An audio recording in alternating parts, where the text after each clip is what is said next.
ভাইয়া বিয়ে করেছেন ভাবছেন, বিয়ে করবেন, কাবিলনামার টাকাটা জোগাড় করেছেন? কাবিলনামার টাকা আগে জোগাড় করুন, তারপরে বিয়ে করুন।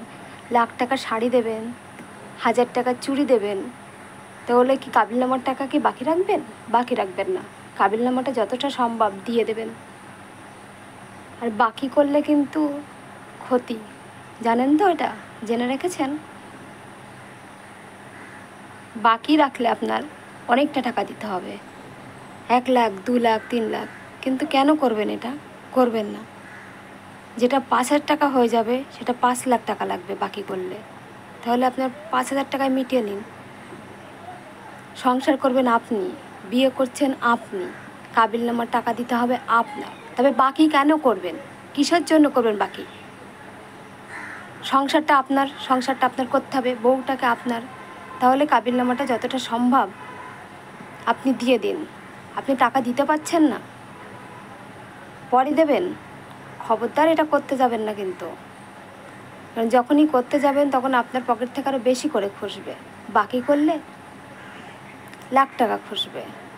তাই এখনই বলছি, বিয়ে করবেন তার আগে কাবিলনামার টাকাটা গুছিয়ে রাখবেন।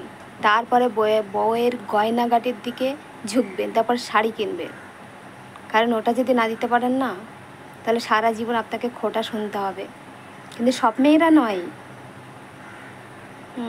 100%-এর মধ্যে 30% মেয়েরা, মহিলারা, আমার মা, কাকিমা, আমার আপুরা, তারা কিন্তু ছাড়বে না।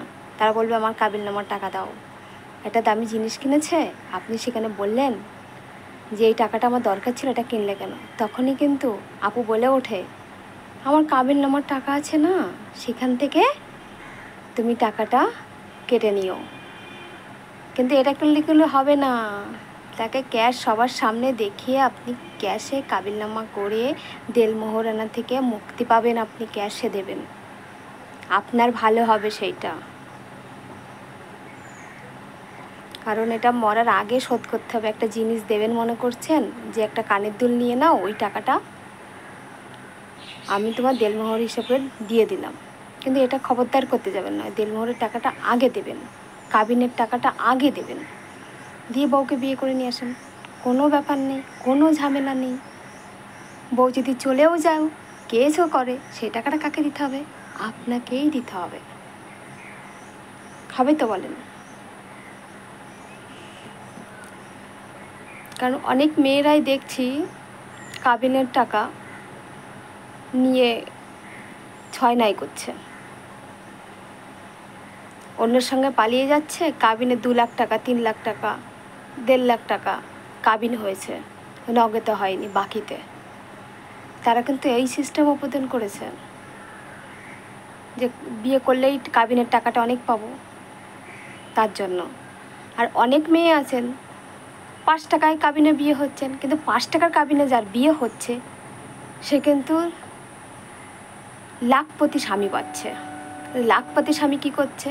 সেই স্বামীটা তার পিছনে অনেক টাকা খরচা করছে, লাখ টাকার গয়না দিচ্ছে, গাড়ি দিচ্ছে, বাড়ি দিচ্ছে, সেসবে কিন্তু মন ভরবে না। তার ঝোঁক আছে কোন দিকে? ঝোঁক থাকবে কোন দিকে? সেটা তো কাবিনের টাকার কথা প্রশ্নই আসে না। কারণ সে কাবিনের টাকা তো 5 টাকা কাবিনের বিয়ে হয়েছে, তাই না? সে লাখপতি স্বামী পেয়েছে, তাই সে 5 টাকার কাবিনে বিয়ে করেছে। ঠিক বলছি কি ভুল বলছি? আপনারাই বলবেন। অন্যদিন আবার কথা হবে, আবার দেখা হবে। তা নেক্সট ভিডিও আসবে আপনাদের জন্য। অপেক্ষা করুন, ধৈর্য ধরুন, আমার সঙ্গে থাকুন, আমাকে সাবস্ক্রাইব করুন।